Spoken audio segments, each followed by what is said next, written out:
Yes, quick fire round. So let's go with the first one. Gonna have to read it. So, how Okay. would your best friends describe you in one word? Motivated. All right. So, what is your favorite thing to do when you are not playing cricket? And that can't be watching cricket. It's nothing to do with cricket. It's got to be something different. Um, Creating content about my pink car. Yeah. Okay. Um, Have I caught you out there?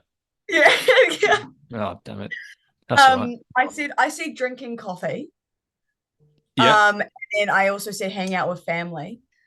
And then I also said creating business ideas. So I am obsessed with creating, like I have this vision in my brain of so many businesses that I'm wanting to create in so many different industries, like biotechnology, for example. And it's so out of pocket. I don't think it is.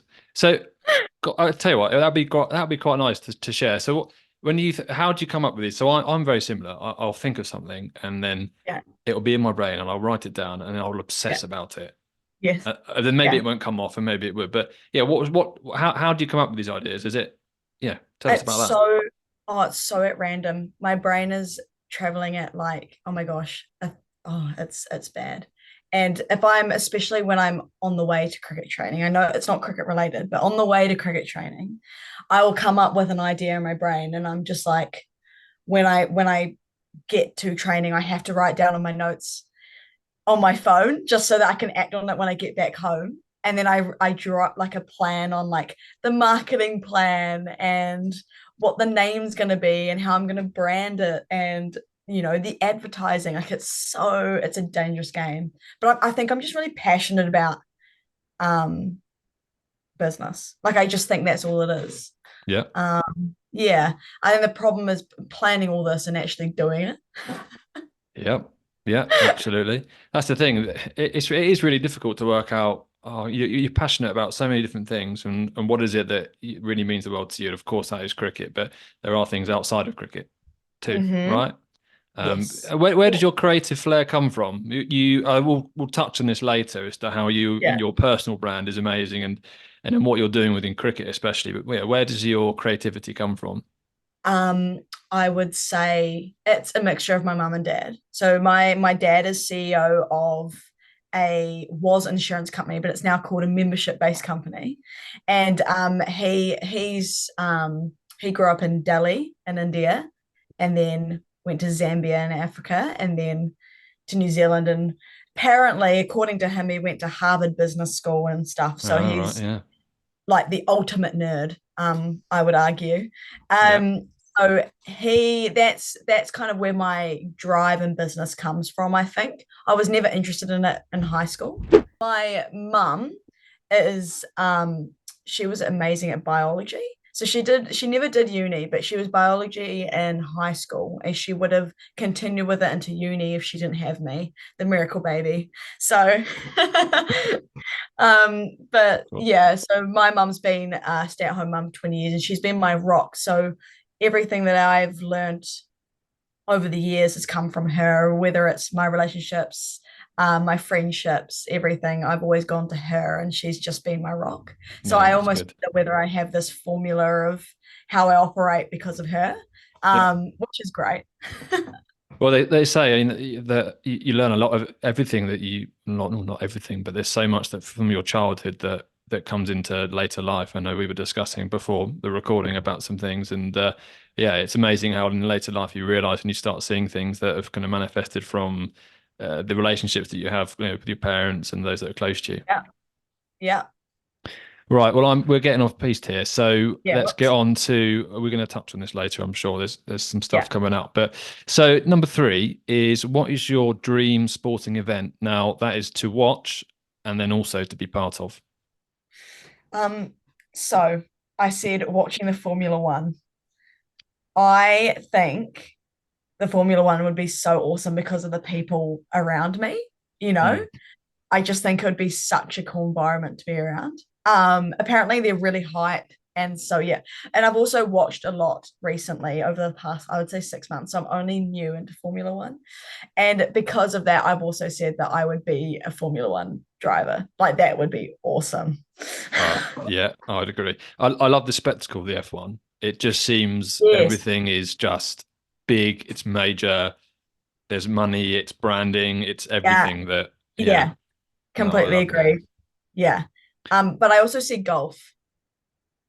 Yeah, I would pick golf because he must, well, money. frustrating sport. Yeah, yeah, yeah, yeah.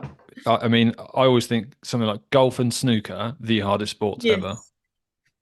Really?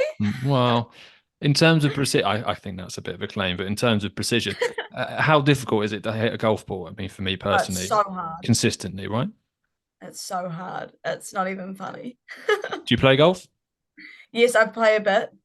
Um, I only recently, over the past kind of year and a bit, I've been trying to practice my swing, but we'll get there. It's Yeah. a, we trust the process. Yeah. No, yeah, I'm not there yet. And Yeah. you can't cover drive a golf ball. It doesn't work. No, it's No, so frustrating. no. Luckily, I'm not a better. You know what I mean? Yeah, okay. Well, So yeah, we'll all take right. that. No, that's good. So, next one is, do you have any superstitions? Um, this is an interesting question because everyone always asks me it, and I actually Okay. don't. Like, I would say I do not. I just play the sport how it is, and I don't like the socks saying no, how I put my hair up, no. But one thing that I'm always doing every game is I put mascara and eyeliner on every game, and I think it's a look good, feel good, play good kind of vibe. Yeah. I'm not sure that is it. Well, it might be, but I mean, yeah, I don't think that's a superstition. But I get you. I mean, I don't do it Yeah, personally, obviously. But yeah. yeah, no, that's You should cool. try it Yeah. sometime. Well, why not? If it helps me play better, then I think we should go for That's it. exactly it. I'm not against those things. And so, if you could, so on a desert island, you're there for the rest of your life, but you can only take one meal and one item with you. What would you take? Um, a medium rare steak, ribeye steak, Would you anything with it, or just just meat. You know what I yeah, mean? Just yeah, and then a Swiss Army knife. I feel like that's what everyone would say. No, yeah, yeah? I see why. So you thought well, I'm about this, gonna cut my yeah, steak somehow. No. yeah. So let's get on to so if we were to learn more about Zara and your early beginnings and your life from birth, really, what would we need to know about you that makes you the person that you are today? So yeah, give us a background as to Zara and your life up to now. So I mean, gosh, I'm going to try shorten this because I could ramble. But I'm not going to start from kindergarten, but I will. Go When for I it. was younger, the first thing my kindergarten teacher said to me was that I was crazy. I was beyond what an extrovert is. Like she couldn't even, she was like, "You're not an extrovert, you're more than that."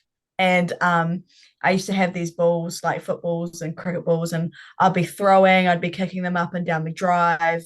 And I remember my mum told me that she was so in awe with me and with my coordination skills, and how I would operate around the guys. And she said to my mum that one day I would be a sports star, which I thought was really, really cool. That's very sweet. Um, yeah, and I think throughout the years, I'd always been told I was coordinated. Like we used to play dodgeball, for example, at primary school, and I used to aim for all the boys because I wanted to be the last one standing, and my teachers as well. It was just, and I think I'd always lived it was such a positive but fiery and very competitive life. So everything I did, I just wanted to be the best at.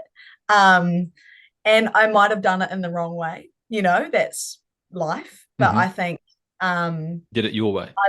yeah, yeah, I think, but I also have like struggled a lot with, I guess, creating meaningful relationships and friendships because of it, because I'm such a, I'm like you, I'm very hectic, I'm ongoing, I'm always thinking of ideas, I'm creating more and more kind of side hustles. And it's just, I played at one point 8 sports, and yeah, but I think, I figured out how I operated a lot through high school. So I went to St. Mary's in year 9, year 10 when I was, um, 14, 15. And I actually didn't have a very good time at that school. And there was a bit of bullying that happened.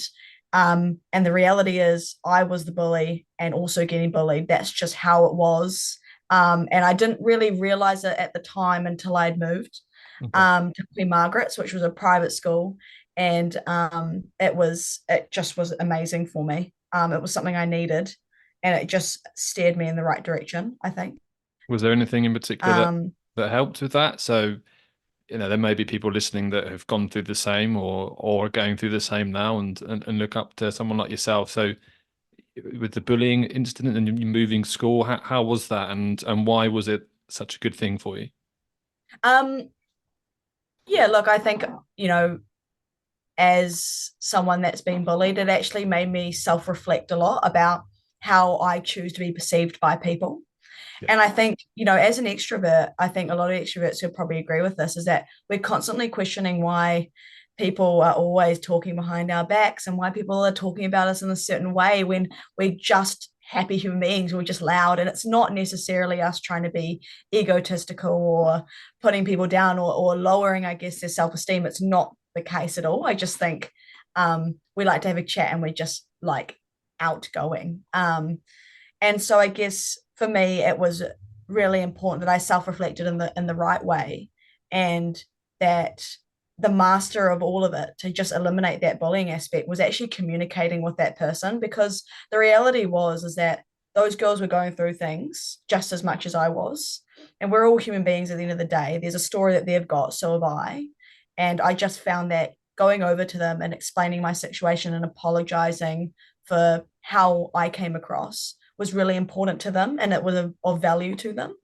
Um, and I'm, all about giving back to people that have helped me in so many different ways. And I Hmm. think it was just a matter of sitting down and being like, hey, what's going on? I apologize the way I've said this in this way. Let's talk about it, please, because I value our friendship. So, Yeah. yeah, but That, that's that- how I dealt with it. that's a really mature way to deal with it, I think, is especially as a youngster when you're, I mean, and I'm talking from my perspective, very emotionally charged. I would kind of Mm, react very quickly and wouldn't think, even to this day, don't think logically as to how potentially a situation would be best mm, played out. And mm. yeah, I think so. When you talk about self-reflection, is there anything in particular that you do? I mean, you might not have learned this, but it just out of habit, do you write things down? Do you, yeah, I mean, how do you self-reflect and then come up with that clearly at that particular time, a very grown up and mature way to deal with those scenarios? Is there anything that you did naturally, I guess? Yeah, I was a big journaler. So every morning it was like just a little statement about how I'm feeling, how I'm going. And then the self reflection part would be actually writing down, I guess. I don't know. I think I was like, at the end of the day, I remember if I did something that made me go, oh, I'm not too sure about it, I'd probably actually reflect on that a little bit and I'd write it down. But I was a big talker. So I used to have massive conversations with my mum in the car about it. And she was just, I guess, she's been just my number one throughout my life. So she's awesome at just calming me down, because it stemmed from a lot of overthinking. And it Mm. was because, like, I'm like you, I guess maybe I was emotionally charged. I just cared a lot. And sometimes Yeah. I cared too much. Hmm. Um, and so what I said to myself is that it just shows that I actually cared about this person in this way. So what could I do the next day to make myself look better and actually help this person as well in this way? That doesn't mean I'm trying too much, but self-reflection came from just chatting to my mum, my family. They were the ones that always provided me as much advice as possible. Yeah. Oh, I like that. I think that's a really good takeaway. And Yeah. no, that's good. And so moving on to when you started to find out that you liked cricket, and you mentioned that Yes, all the other sports. How yes. did how did cricket come about? And tell us about that journey. Yeah, so cricket, I played cricket at 13, so that was year eight. Yeah. And I was scouted by Robbie Kerr, who is the father of Mealy and Jess Kerr. And so they're in my Blaze team at the moment, fantastic players. And so Robbie is was kind of just looking, I guess, and came up to me. I remember this quite vividly, saying that there's something about me in my game, and I guess I think he was referring to how competitive I was with the boys, and he accelerated me through an under 13s and under 15s outdoor cricket rep competition, and I didn't know how to bowl. I hadn't watched any cricket, so I wasn't really a cricket fan at all, actually. I kind of just went with my gut. And under 13s that year, I ended up actually getting MVP. I remember I was like so Hmm. excited, I couldn't believe it, you know. Um, and people knew me as the best fielder throughout my career. So it was never a bowler or a batter or whatever, but like the best fielder throughout. So and I loved fielding, and that's 75% of the game. So Yeah. I think that's probably why I just kind of kept going, keep going. But yeah, the Blaze gave me a ring when I was 16 at school, saying that I'd be 12th man for a game. And I was so excited. I couldn't believe it. Um, you grow up in a, I guess, environment of girls cricket, saying the Blaze is the next kind of big thing, and the Blaze have fantastic players, and um, Yeah. it was just to be in a setup like that was just I think a dream come true. Yeah. But yeah, it was really really cool. So that's pretty much how I started, was through indoor cricket, and now outdoor. Yeah. Yeah. And so did you start at 13 straight into hardball cricket? So as soon as you Yeah, started, yeah. I never really played softball cricket. No, yeah, from memory as well. I think I filled in for my brother's team maybe when I was young once, but I actually can't really remember those games at all. I just remember playing at 13. So yeah. and so how did you find out that you wanted to become a spin bowler? What was, yeah, how did that come about? Someone said I was short and that it would and that the next big thing for me was to be a spinner. So they said, okay, I want you to spin the ball however you want to. What's your natural spin? And they're like, oh, you're an off spinner. So okay, I don't know what that is. That's cool. You know, we'll roll with it. I was 15, maybe. Um, and so we were practicing seam position, and it was poor. It would like hit the roof at one point, and it was coming A out kind of flying like saucer. yeah, yeah. It still does at some points. And Yeah. and you know, it's yeah. So I was bowling about 50, 60 overs a week, and it That's a got lot. pretty crazy. Yeah, it was a lot of overs. Yeah. So you just got the bug straight away. So as soon as you started playing it, and then obviously there was the confidence from others saying that you were good at it and that you had something special, and so that helped to propel you forwards. Yeah, pretty No, much. Yeah. no, that's good. So let's move on to kind of defining moments, and I think that that phone call is obviously one. And Yeah. your first match for the Blaze, did you get on the field? Were you nervous in the build up? Was it, yeah? Can I you think remember? I definitely wasn't nervous because I had known most of these girls through representative cricket. So when I was 15, I made the under 21 Wellington team, and that was pretty awesome. And so in the under 21s, there were three or four Blaze players in that side at the time. And so I had gotten to know, so those players were Mealy, Jess Kerr, and there was like Beth Maloney. Hmm. And so quite quickly kind of gravitated to those people within the team. Um, and I was quite comfortable. Everyone was very inviting, and that was also That's good. great. Yes. Um, and I just knew I wasn't going to be playing. So I put absolutely no pressure on myself. I just kind of watched a great game of cricket how these Mm. girls operated. I think one person that really resonated with me was someone called Lucy Doolin, who she was awesome player, crazy girl as well, but she just performed in every way possible. Off spinner, top order batter, great fielder. It was just awesome to watch. Um, so yeah, it was a good opportunity for me to watch high quality cricket and kind of shape how I want to be as a cricketer as well. Mm. But yeah, that's I wasn't nervous at all. But I when I debuted, um, I think I was 17, 50 over cricket, and Liz Perry was my captain, and I bowled the first ball I bowled was a fat wide because I was so nervous. And I remember she came up to me and she goes, "You deserve to be here." And I was like, Wow. oh wow, okay, this is huge, okay. Okay, because you don't actually I didn't actually reflect on how awesome this opportunity was ever. And when someone finally kind of tells you actually you deserve to be here, you've worked hard, congrats, like this is your time.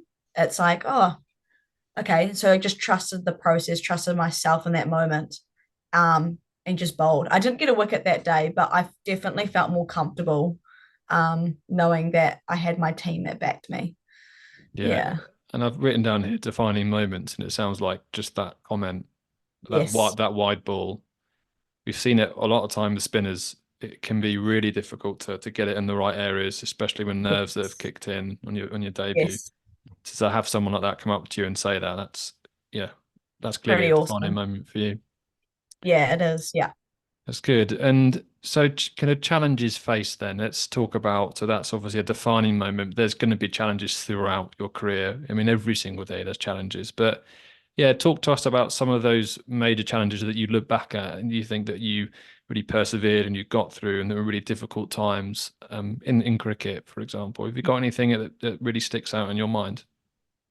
Um, yeah, I actually really struggled with the mental skills and having mental systems in place in game and Hmm. actually coping with pressure um in every aspect of my life, every aspect of my cricketing life.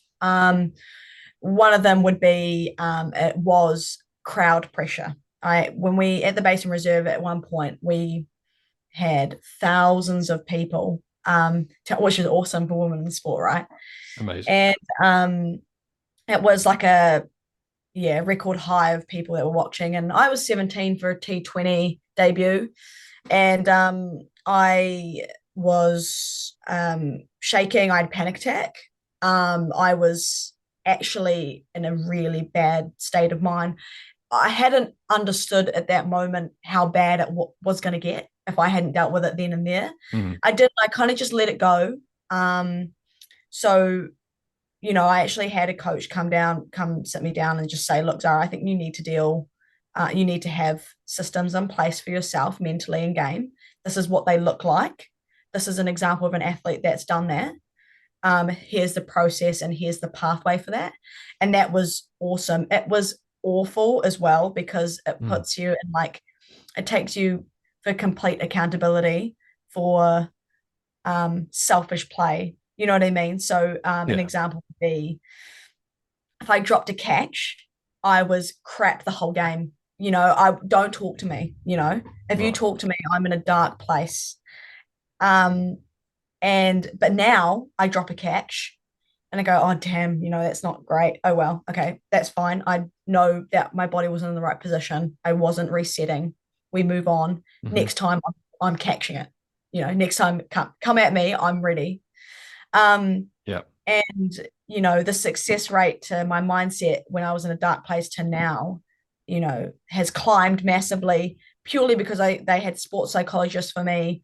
I had people like Mealy that where I sat and picked her brain, Sophie as well, who had systems in place around breathing and using the red and blue zones of your brain, if you've heard of that concept. Hmm. And the more I understood myself and how emotionally charged I was to cricket, the better it became in my career. And this season has been one of the best like mental highs ever. So yeah. That's good. I really want to try and dig into that. That I think the way you explain that there, I think is so relevant to so many people that are starting out in cricket that do get nerves. And I mean, you're in front of thousands of people, and even when I get nervous going out to bat in front of three people, it's difficult. So that's on a different level. So, but from a panic attack to where you are now, I mean, sometimes that can be a defining moment, and people don't get over that. And No. so you talk about breathing, you talk about the red and blue caps. Yeah. Can you just maybe give a bit of a tip or a highlight as to your process, or what goes through your head in those moments where you do feel pressure? Yeah. Can you try and just define I that think, a little bit more? yeah, I will. I will actually compare it to a situation that I had in this year. Um, I was awarded the over that could win us the game against CD. So we were playing against CD at the Basin this year. And this game was going to determine whether we go straight to the final or not. And we had just gotten 7 wickets within about 20, 30 balls. So they collapsed big time. We needed 2 more wickets to win the game, and I was given the over, and they needed 12 runs off 12 balls. So I was Okay. given the Yeah. 18 over. So I was very aware that I was the bowler that needed to take these 2 wickets and bowl well. And the first ball I actually didn't even think about. I just went just bowled stumps. I did it first ball, and So you thought about that? You used to, yeah, because a I lot of just people to stared get at the up and stumps. bowl, you just like, I'm just gonna, yeah. I just went, I trust myself. I've bowled well all season up until now. I've bowled good balls, I've bowled bad balls, whatever. The majority, I've done all the training necessary to be the best I can be now, and I'm ready. So Yeah. just Okay. show it. Just show it. First ball bowled. It was a bit slow out of the air. So that's just obviously proof of proof of pressure, right? Yeah. But bowled her. She takes a walk. Next one comes in. We need 1 more wicket to win. First ball was good. Um, Dropped catch. That's okay. Nah. And then the third ball, great ball. She smacks me down through the covers for 4, and I'm sitting there in a state of panic. So I have noticed in this moment that in a state. I'm just So tight my body, chest. tight chest, trembling, sweats. I felt like, yeah, it was heavy. I just was like, no, I can't. This is unbelievable amount of pressure. I could feel the crowd around me going like this, Oh, yeah. watching in Really. silence. Mhm. You could feel the girls as well, just being like, I hope she does it. I hope she does it. And the next ball, this is a big learning in game. The next ball, I didn't bowl well. I bowled a full toss, and she went and smacked it right over my head for another 4. And I was livid with myself. I could not believe myself. And I just went, hold on. You know, I'm being cliche with myself here. I'm Xara Jetly, and I've bowled so many overs, and I'm bowling like this. The only difference is that they need 3 runs to win off 10 balls. I said, do not be that player. You need to be the one to win it today. And I was like, just take a breath, trust yourself, bowl at the stump, stare at the sticks. That's all you need to do. And I guess the next ball, she comes down the wicket, and I've bowled her and Yes. tied the game, unfortunately, but that was enough points to get us straight to the final. So And then you did a it flip. was sorry, yeah, and then I did a little bit of it. I Yeah. did that in the first, yeah, because my energy levels was just next level. I couldn't believe it. Um, I love it. but yeah, I guess my process in game is actually just reminding myself that I was selected for a reason, and I was in that blue zone of my brain in that last delivery. I just was so in control. I cannot reiterate enough how in control I was in that last delivery. But those 3 deliveries that I bowled was not. I was in red zone. It was very emotionally charged bowling. And for someone that's been playing professional cricket now for 4 years, I was a little bit disappointed. I'm not going to lie. I did reflect on that one over. And it was actually straight after. because I was the emotions that kind of swept over me after was quite a lot. I actually cried, which is so like, why are you crying? You know, it's just a game of cricket, but it No, means not at so all. much to me, this game, you know. It's not just the game. Like I've put so much on the line to be the best I can be for myself and the people around me. And to me, it's more than just playing a sport. It's actually inspiring the next generation of cricketers. And that's a huge part of what I do, actually, and why I'm on social media as well and showcasing my story. And I'm on podcasts and I'm trying to talk as much as possible. I think, it's just relief that I actually pulled it off. And it's just such a like, oh, you just look at yourself a bit better. It's like, oh, you're so good. You did so Mm, well. yeah, A little pat on the back. Um, which is really important, right? It's yes, you gotta give yourself the big thumbs up. I mean, you it's really, really important to be not necessarily walk around with a big ego all the time, but yeah, it's really, really important that when you do have moments, whether it's in the changing rooms or at home, that you actually look at yourself in the mirror and you go, damn, like you did well today. Like you should be really, really proud of yourself because the more that you're having that positive self-talk, the better you'll be as a human being for not just yourself, but others as well. yeah, That's something I've learned throughout my career is just actually sitting myself down, being like, yeah, you've done okay. Good on you, yeah. keep going. Yeah. Well, your story there was so I spoke with he's a friend of mine, a chap called Chris Wood. He's a left armer, plays for Hampshire in England, and he's got the most nearly 200 T20 wickets. He's got the most wickets for Hampshire. He's got his testimonial year this year. He's been there from I played against him as a youngster, and then when I used to play for a club in club cricket, and he was always unbelievable. Awesome. And but he says that there are so many people that are really talented. Hmm. He said they've got all the skills. And that story there that you just said, what he said to me, I did a podcast with him, and he said the one thing that defines cricketers is how they deal with pressure. He said Yes. he may not be the fastest. He may not be, yes, he's got lots of skill. He said, but what he does better than anyone else, that he feels that he will take that ball and he'll Hmm. bowl it, and he believes that he will get that person out. Yeah. And that's what has won him finals. And that story you just said there. So I think for anyone listening, and what you've shared and what Chris shared was very, very similar in Yeah. that you are there for a reason. Hmm. Everybody has a skill to bowl the best ball of their life. Yeah. But if you don't believe it, you won't bowl it. And Yeah. and That's that will exactly be a that. defining moment in your career. So Yeah. I think that's a really important story. So thank you for sharing that. And it was very similar to Chris. So yeah, anyone listening, believe, I think is absolutely, you can do it. And if you do believe that, then it will come your way. Yeah. Pressure's hard though, right? It's so that those physical sensations of and being able to control that is an art, but it comes with time, isn't it? That must have taken you a lot of time to learn that. Yeah. You got to experience pressure. And you know, people that experience pressure tend to experience it and react in the wrong way. And that's absolutely okay. That's Mhm. fine. It is what it is. But it's really important to just reflect as much as possible on your game. And the more you understand kind of your style of play and style of adapting to pressure, and the better it'll be. Yeah. How did you find your style of play? And I mean, Yeah. it does come naturally, doesn't it? And Yes. we've spoken before, and we've kind of spoken about how you want to be not different, but you just want to be you. You want to be Yes. authentic, and Yes. sometimes that may come across because you are energetic and you Yes. are feisty, and you are you really are. But I think it's in a good way. But you said before that actually people can take it in a wrong way. Yes. Yeah.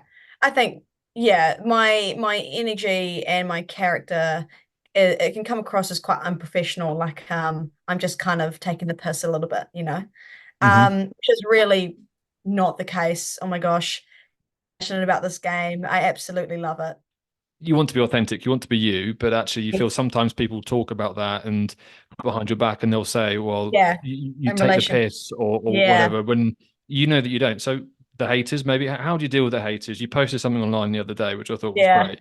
So The controversial how do you post. deal with that? Because other people will look at you and you inspire other people and they want to be Yeah. like you, which is great. So what Yeah. can you how do you overcome these problems? Yeah, you know how we talk about pressure, you know how I said pressure comes in a lot of shapes and sizes, whatever. Yeah, One of them are actually the commentary that comes on my Instagram. A lot of noise, a lot of white noise around my game and my style, my energy, how I operate. And you know, for me, it's just, you have your core people in yep, life. And that for me is my family. I've got a few friends, and those are the people, they're my people. They're the people that I'm only going to take advice from, and back me 100%, know me in and out. So, you know, I guess for everyone listening, it's so easy to be, um, I guess, obsessed with with comments that are coming on social media or from yeah, people that are not necessarily in your circle, but really understand that you've got your inner circle and you've got your outer. And those people in the outer, you just don't need to listen. If you don't want to, you just don't listen to it. Don't allow it to change who you want to be and how you want to be. So for me, it's just, if I've actually never properly gotten upset with anything that's been yeah, commented on my Instagram. I quite enjoy the attention. I'm not gonna lie. And if mhm, it's gonna spark a debate in the comment section, I'm always here for it. I actually love it. I love the great. drama. Um, and but yeah, it's just about sticking to your core people and listening to them and not allowing it to get to you. Yeah.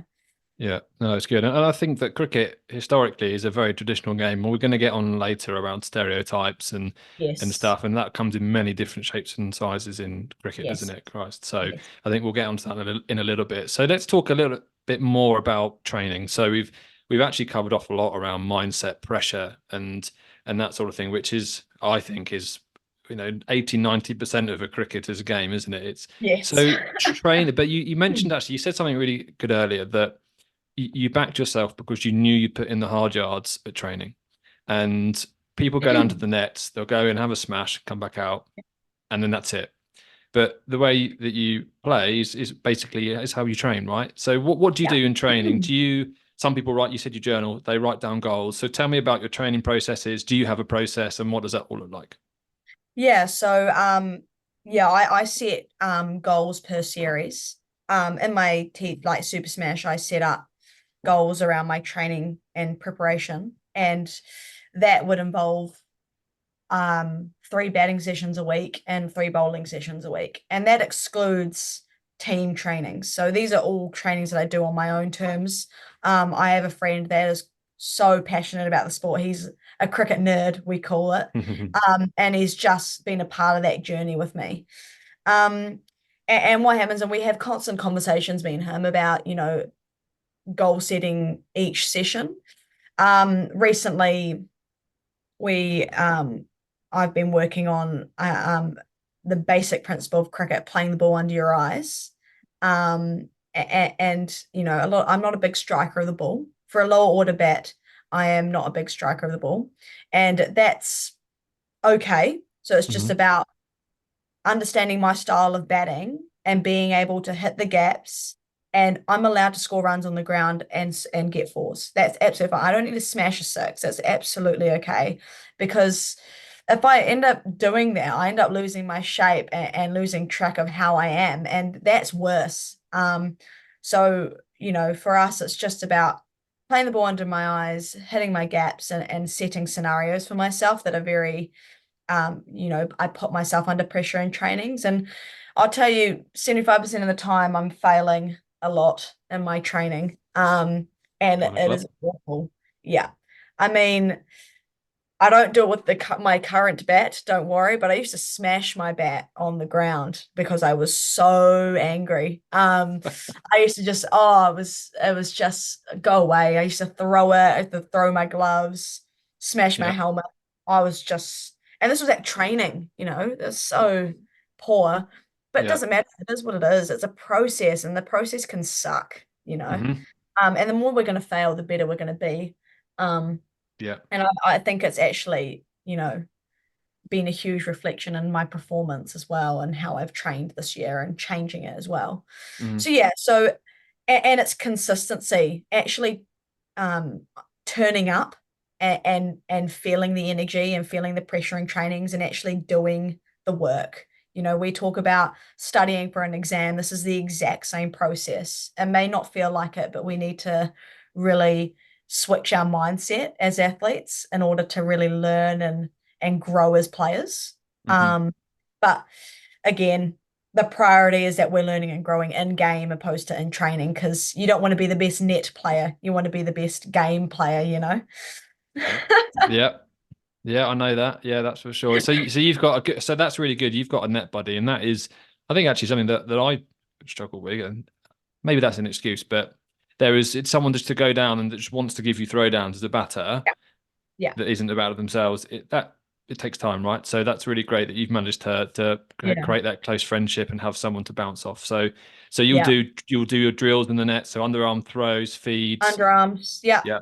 So a lot of underarm throws, working on pulls, cuts, a lot of driving of the ball, but it's very, very basic, like down ups, because I'm trying to hit it as late as possible under my eyes. Hmm. And usually putting myself on the bowling machine and then graduating to him throwing, and then he's using the flicker. Um, and then I do a lot of short ball practice because I tend to get very anxious about the ball coming at my head. So it's just about standing as still as possible, watching the ball all the way, trusting myself. He was bowling maybe 105, 107 at my head. And, it's very uncommon in the women's game. But man, if I can smash that, I can smash anything. Yeah. I can do anything. So I have been hit a few times, and I've actually had moments where he's done it and my body is physically shaking because of how scared I am, you Yeah. know. Um Yeah. and that happens. That's just the life of an athlete or a life of someone that's going through a little bit of fear. I got hit in Yeah. the head when I was quite young. Um, I think I was 14. Someone actually bowled a beamer at my head. It was an accident, of course, pure accident, but I felt I was like traumatized ever since of a bouncer. Yeah. 100%. Yeah. So when my friend who does the throwing for me, he's like, "Oh, I don't need to bowl bouncers." I said, "No, you're going to bowl bouncers at me every ball. This is one session." And who taught me this? Lance Dry, my coach, for a head coach for Blaze. Brutal. He is brutal and it is awesome. I absolutely love his style of coaching. And he kept bowling bouncers at me. And do you know what? He was trying to get me to lap.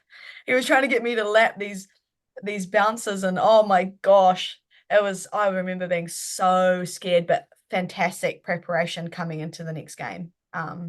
Yeah, it was awesome. It sounds like the basis here is that repetition, repetition, keep going, Yeah. and what you've clearly throughout this whole conversation is back your strengths, stick to your Yes. strengths, because not everybody can smash the ball out of the park. No. But you'll be able to pick out things that are, and there'll be a time in a game where someone like you can come in and hit the gaps, run hard, put the pressure back on the field, and start building innings. So there's always, it seems to me that you're just focusing on really on the positives and just yeah, taking those Yeah. as deep as you can. Yeah. Absolutely. A bit about your bowling. So as a spin bowler, just for people that are going down to the nets, if they're on their own, Yeah. what drills can they do? What works for you? Maybe just share a bit of insight into your bowling.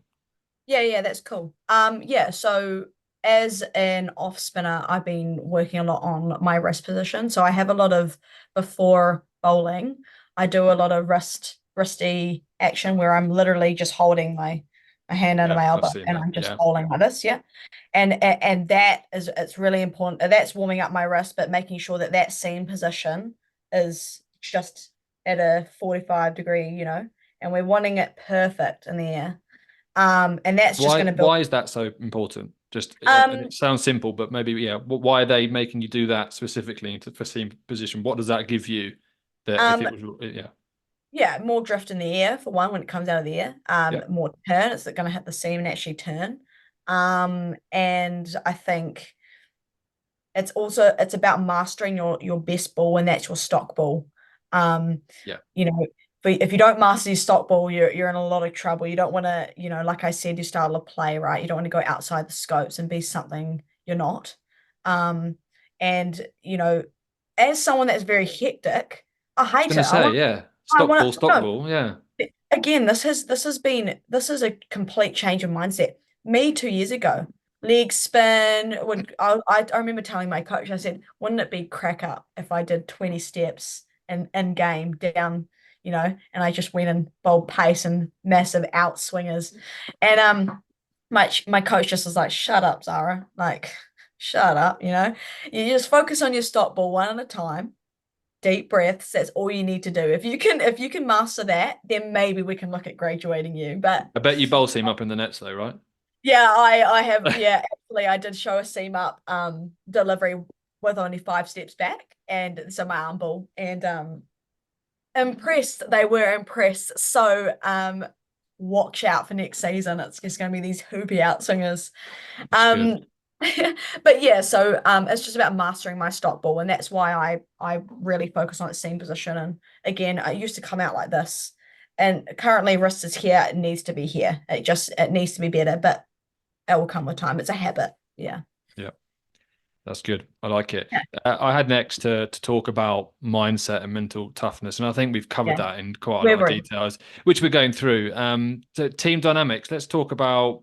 You've already mentioned actually you've got a really great dynamic, and even from when you first started with Blaze and going through, it seems like you really got a tight knit and a tight group. How Yes. important is that, and does it ever go wrong? Yeah, the team dynamics are awesome. I think, what's great about the Blaze is that every single person is so different and have their own personalities, um and it just shows in how they express their play, and how they play as cricketers is just awesome. For me anyway, because I love how it all comes together, I think. Um, you know, one of them is obviously Amelia, who's a fantastic leader, but she's very quirky. And then you've also Mhm. got Lee Kasprick as well, who's actually quite quiet, but she's a very dynamic player on the field. She's actually just changing the game in so many different ways. You've got Georgia Plummer as well, who's a bit of both and offers so much on the field as well with the bat. So, there's a lot of players in our team that just on a personality base is just so funny and just awesome to be around. With so much life experience, and the age gaps are just, we have the youngest in our team is Kate Chandler, who's I think 17, and the oldest is probably in their mid 30s, whatever. And it's just awesome. The dynamic in that sense, in terms of life experience, we all get to learn as players off each other. Yeah. Um, but I don't think, every team is perfect. Mm. That's just life. We like to say it is, but it really isn't. And how we all deal with that is reminding each other that we're all human beings and we're all here for one reason, and that's to win a game of cricket. And I think that's what everyone in the Blaze is so good at, is allowing to give people their time and space if it's needed, Hmm. and making sure that they know that they're there and protected by their teammates. I know for a fact, um, I will be there for every single one of my teammates. That's just how I want to be, and I think that's how every Blaze player wants to be. So yeah. No, it could, yeah. It looks that way entirely. And actually, I'm really interested to hear because when you come over to England, when we first spoke, you play men's cricket, don't you? I did. And so, yeah, what was your decision behind that, and how did you find Yeah. that?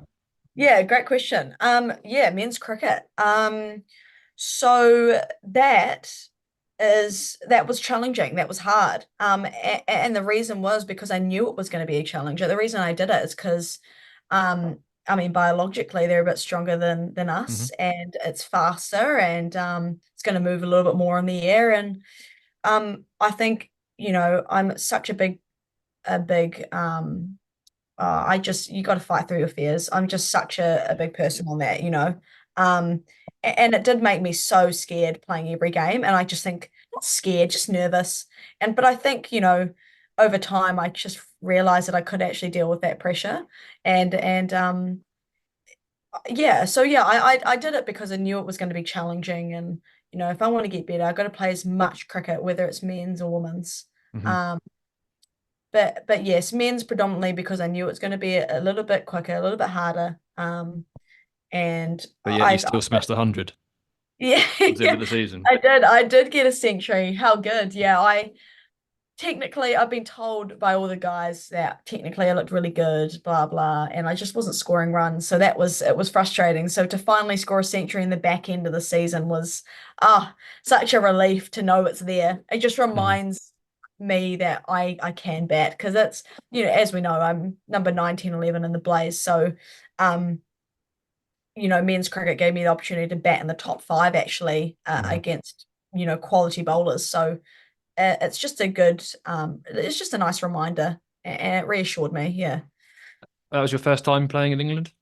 Yes, it was. Yeah. Yes. It And was awesome. how did you find the experience overall? And would you recommend it to other people? Yeah, especially women in cricket because we need to play as much cricket as possible because there's just not enough cricket out there in Mhm. New Zealand, and that's fine. That is what it is. That's not. Yeah, and I just think cricket really, England really offers you that opportunity. They have so many midweek opportunities, Saturday and Sunday opportunities, Friday nights. I remember I played a T20 men's, I can't remember what it was called, but there was also county men's that I was playing with, and it was so awesome. But the opportunities is fantastic, and no matter what quality of cricket you're playing, you're you need to be the one to always want to change the game and challenge yourself in different areas. Whether it is low quality, you just have to be the one to lift it, and whether it's high quality, you just need to make sure that you're maintaining it. And yeah, so it's just England was awesome. I learned so much about myself. Grow, I'm a big family person. So I've always been with my family. Live right next door to them. So you know, it was a good decision for me to grow a little bit more Yeah. independence. And yeah, it was awesome. Yeah, good. And there is a, how do I put this? I mean, and it's not right, but there has been a stereotype in cricket, and even recently they're talking about the research done around diversity and inclusion, creating equal opportunities for people from different social and economic backgrounds, and that's something with ROKOR that we're trying to do. Yes, we know kit is super expensive, and that is a barrier to entry, but how can we get more people playing a game that, so for me personally, cricket has literally given me every job I've ever had, all my friends, my network, and it's given me so much. But I was lucky enough to be able to play that at school. And Yes. the cricket in state school is getting less and less, of course. They're now trying to change that. Yes. There was a stereotype around women's sport and cricket, and how that has become unbelievable in the last few years and just rocketed to where it is now. But you played men's cricket. Was there a stereotype? And I want to shine some positivity on this because you had an amazing experience. And so, how did you overcome that? And was there any Yeah. instances of stereotypes for you as a woman playing men's cricket? And people do fear this type of thing. And Yes. maybe explain more about any situations that you've come across, either good or negative, on that respect. Yeah, I did have a few situations in England that I am smiling now. In the moment, it was quite like, whoa. But Mm, I am smiling now because I'm not the problem in that. So what did happen, I had moments where I remember just before a game, someone said to introduce me and this other overseas player. And this guy goes, yeah, these are our overseas players. And I'm just kind of like, hi. And he goes, a woman, a female. Are you serious? Like, why would we bring an overseas female over? And it was right in front of my face. I couldn't believe it. Credit to him, like that's guts. I just couldn't believe it. I was quite shaken, but I didn't really let it get to me at all. And mm, it actually made me realize how much the guys that I was surrounded by supported me so much in so many great. ways. They were so protective quite quickly.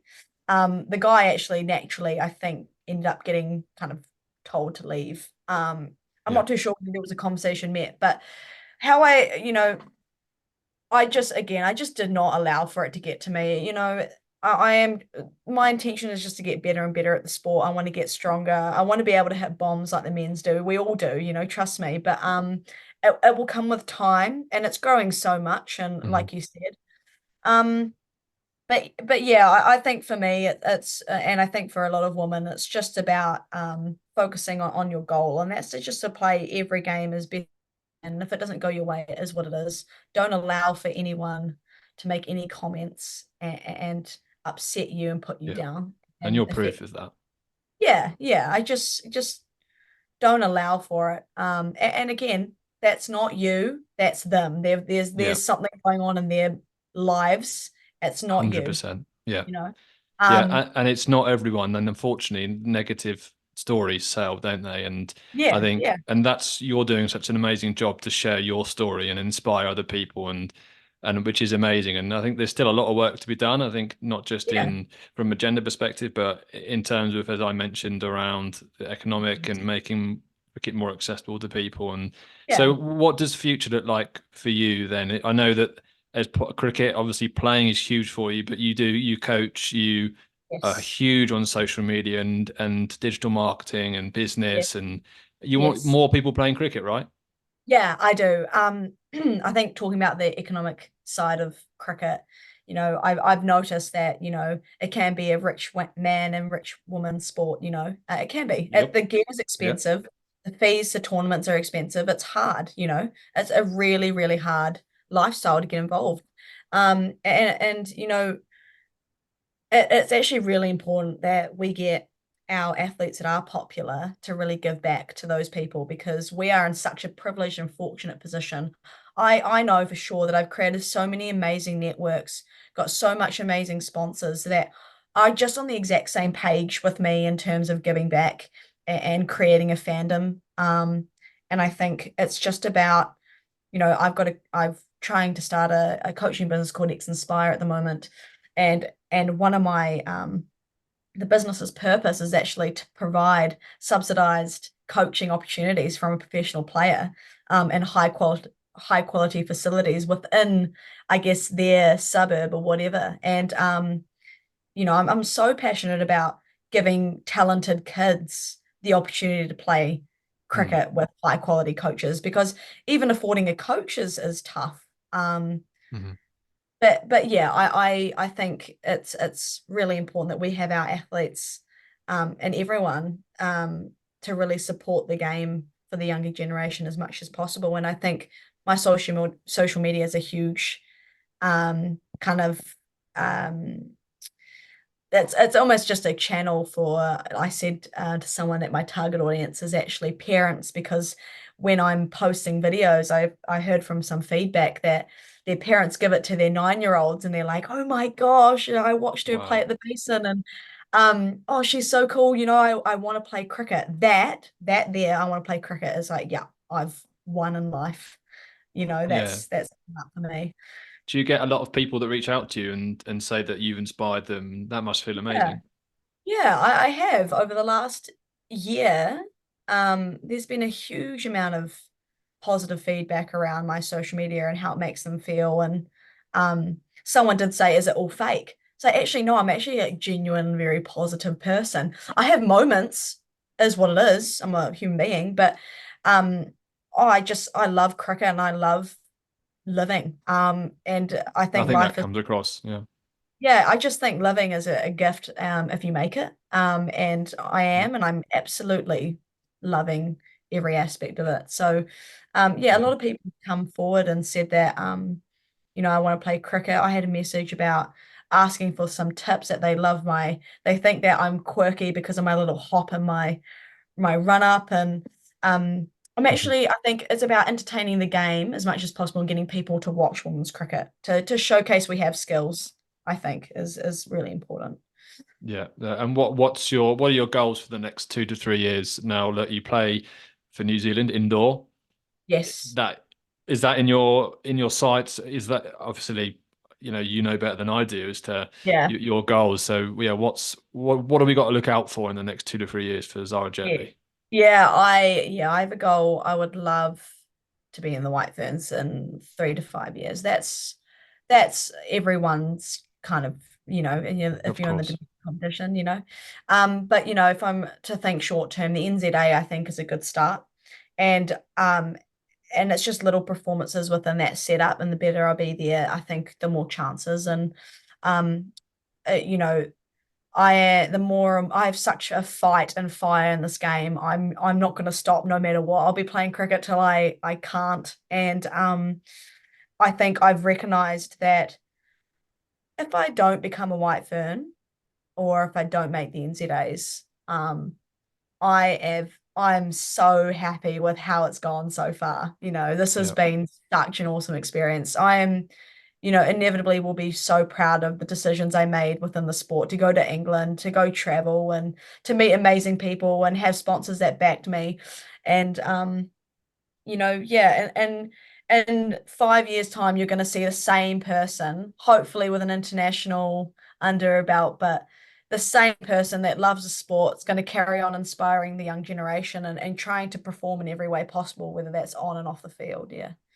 Well, I know everyone's rooting for you. People message me, people follow you that are my customers or part of the ROKOR community, and people, my friends, family, they always reach out and say they genuinely think you're really authentic. They genuinely think that everything you're doing is inspiring, and I know that comes across.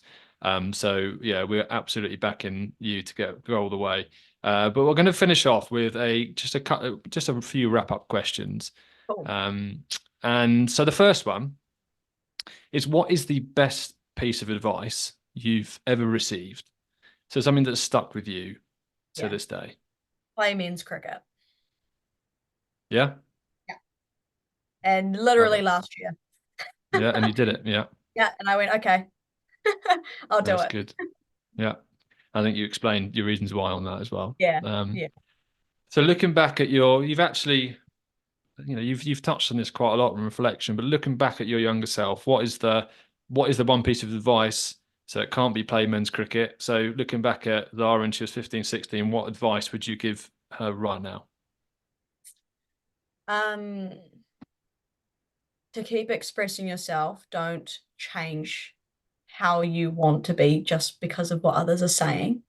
Yeah. And keep going and keep being Xara Jetly. It will fall into place. You'll be very happy very soon. Yeah. Yeah. I agree. I love that. Yeah.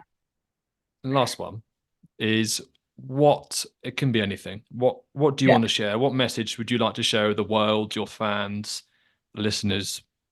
What is that Um, one message? I think you may have covered that, but is there anything yeah. else? Could be outside of that. Um, well, I guess assuming they're cricket fans, right? Watch as much cricket, um, low and high quality cricket, whatever that is within your definition. And I think it's really important to keep being your authentic self and don't change yourself in any shape or form. And follow me on Instagram and I'll entertain. Yeah. Well, I want to see a full flip. No, Yeah, hands backflip. away, I back was flip. saying I had actually messaged the gym team, I think, and I said, oh, I have to do some tumbling lessons so I can learn how to do a backflip coming into next season. I just have to, Louis Delport did a backflip after I Ah, had done okay. it. And everyone said that apparently he copied me. No, he didn't copy me. He's actually done it years prior. So I just need to clear that up. So I'm gonna one up him and I'm gonna do a handspring or a back handspring into a backflip. Everyone just has to wait and watch. That's just what's gonna Yeah. happen. So where can people share your actually I'll put it down into the details, but yeah, share your Instagram handle, where can people find you, website, Yeah, whatever it is. Yeah, shout now. yeah. Zara Jetly on Instagram. That's all you need to know.